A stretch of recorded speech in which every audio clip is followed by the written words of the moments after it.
Hey guys, welcome back to Jason Joni Bills. We're out here in the shop today. We're just going to do a quick rundown on our painless wiring install. So just kind of show you some of the things I've run into and let you know how painless it really is. But at this time, we're trying to make the car show. Me and Joni just celebrated our 27th wedding anniversary, and we're going to kind of tie an anniversary trip into this show coming up. And so it's really important to me to get this Bronco done so we can have a little bit of fun and go do what we enjoy.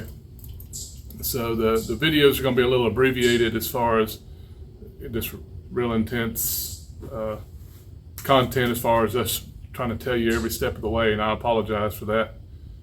But you're just running out of time. Huh? You're just running out of time. I am. I'm running out of time quickly.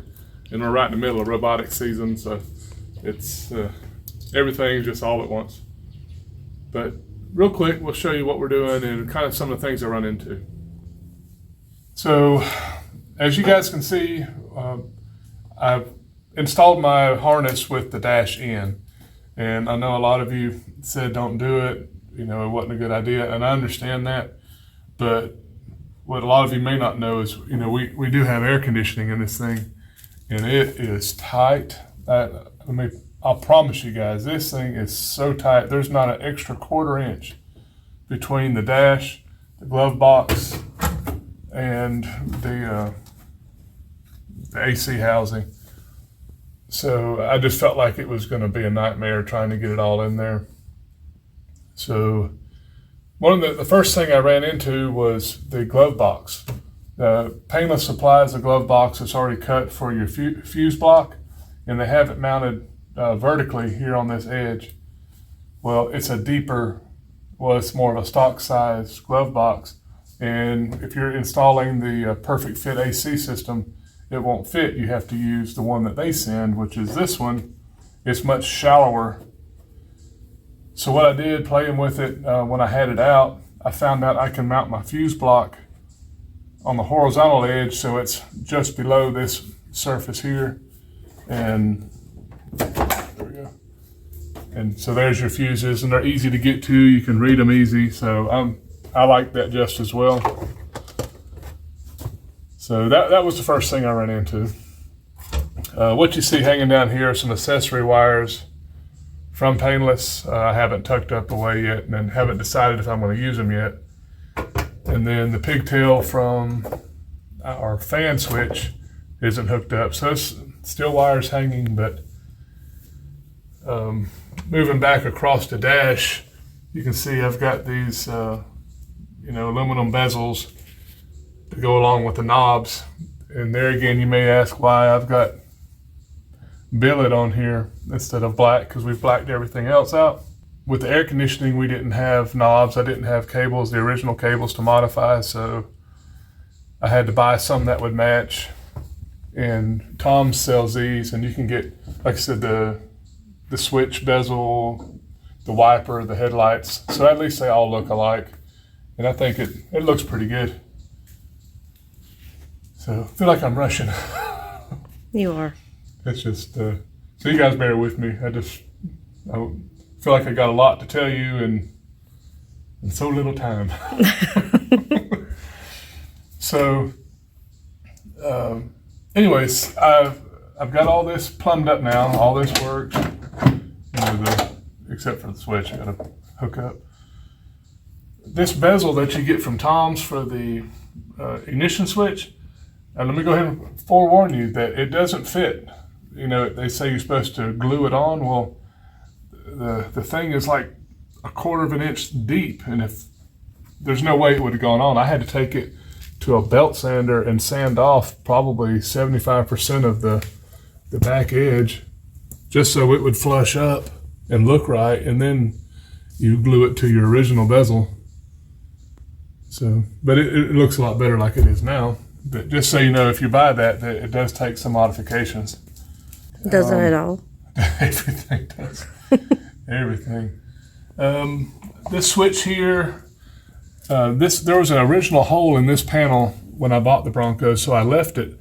And this is a three-way switch And this will turn on my front LED.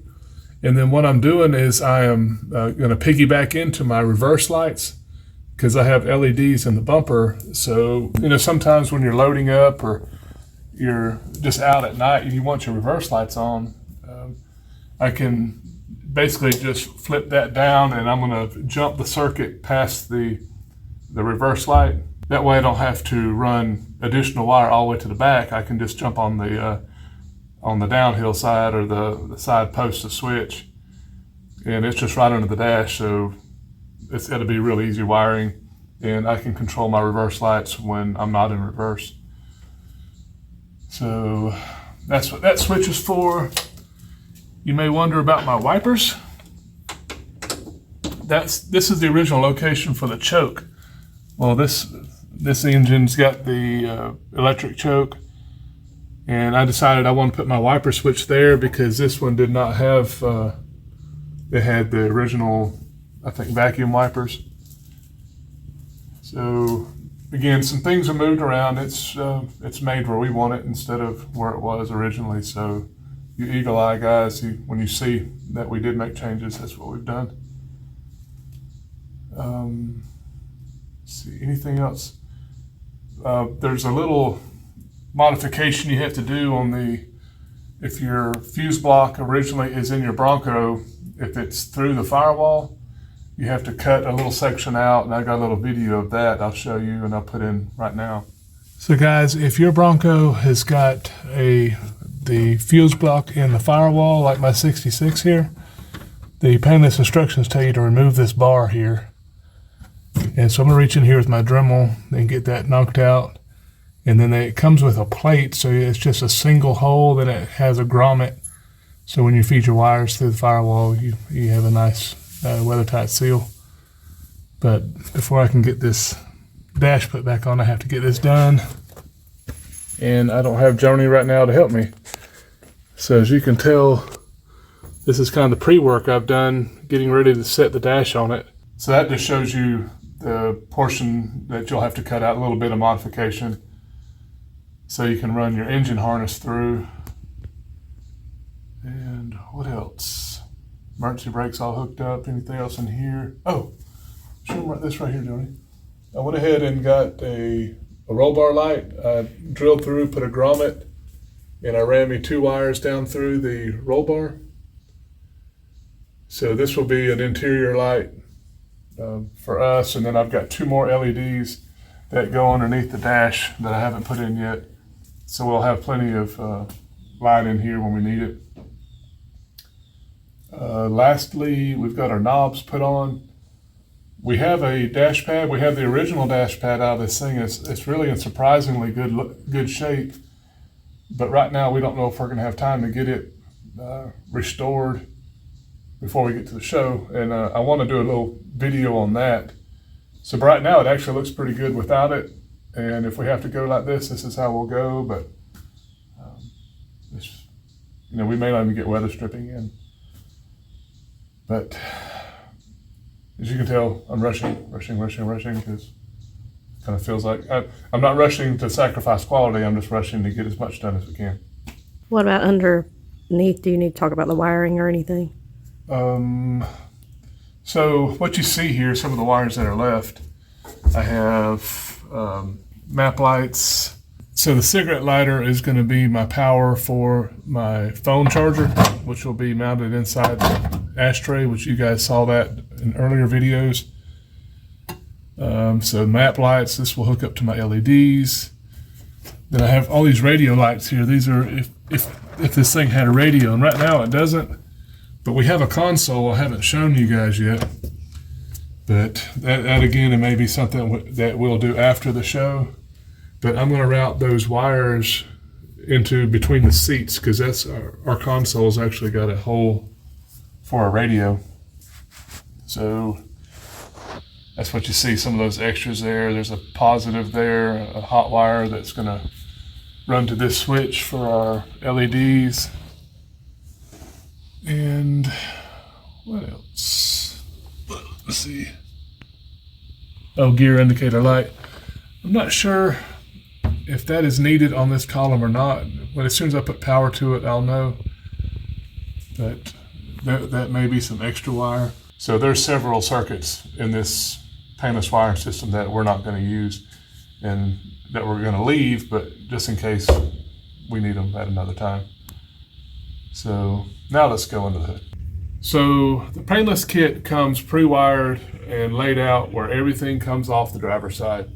Some of the later Broncos had a driver's side and a passenger side, and inside the instructions they tell you how you can separate the wires, and you can run a harness, your right side harness on that side, left side on this side. I just kept mine all because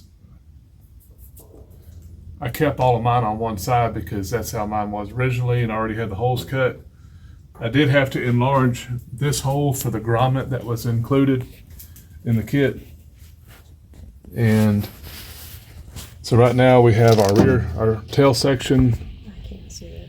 I'm sorry. So, do you want to take the camera and show that? So all three sections, the passenger side, driver side, and tail section, all come out of this same grommet. So you can tell the tail section drops down, and basically it follows the speedometer cable to the top of the frame. And then my driver and passenger side harnesses route in here, and I just kind of pull them behind the water bottle here. And then they'll be split from the front, which I haven't quite got all that finished up. The engine harness is out the center here. So you have your engine wires, and then you also have your neutral safety and your reverse lights, and that all goes down to the transmission. So those two pigtails. This one here had several extra wires on it that we ended up pulling out because we didn't need, and that's what you see up front here. So the wires up here that I needed was for my coil, for the ignition system, the temperature sender, oil pressure sender, tach driver. We don't have a tach in it right now, but I'm going to go ahead and install it. And then also our clutch for the AC is going to be in this same harness. So you have to kind of think about everything that you want as you're routing it before you start putting loom in it. And that's kind of what takes me so much time, and it would have been too hard to do a video. Also the electric choke, so all these wires are right here. So the starter solenoid will be mounted here on the wheel well, and starter wires and everything. That's what all this kind of spaghetti is sitting in here right now. I got to get it routed where I want it. So before I can put all that in, I need to mock up all my lines, and that's what you probably see here is I custom fabricated some hose tenders basically. And what this was just some aluminum angle that I had. I shaped it, put my grommets in, so I can run my high pressure hose through it, I can run my two heater hoses through it, and then my suction line for the AC system. All four lines will come, you'll have two, basically the two heaters are in the center, and they'll split around, go to the engine. My high pressure line comes here, ties into the accumulator, and then the suction line wraps up and then goes down under the engine we talked about before over to the compressor. So it kind of keeps all this looking nice. I know it's going to be busy, but it's kind of busy now. Lastly, up front here is I'm running the PowerMaster one-wire alternator.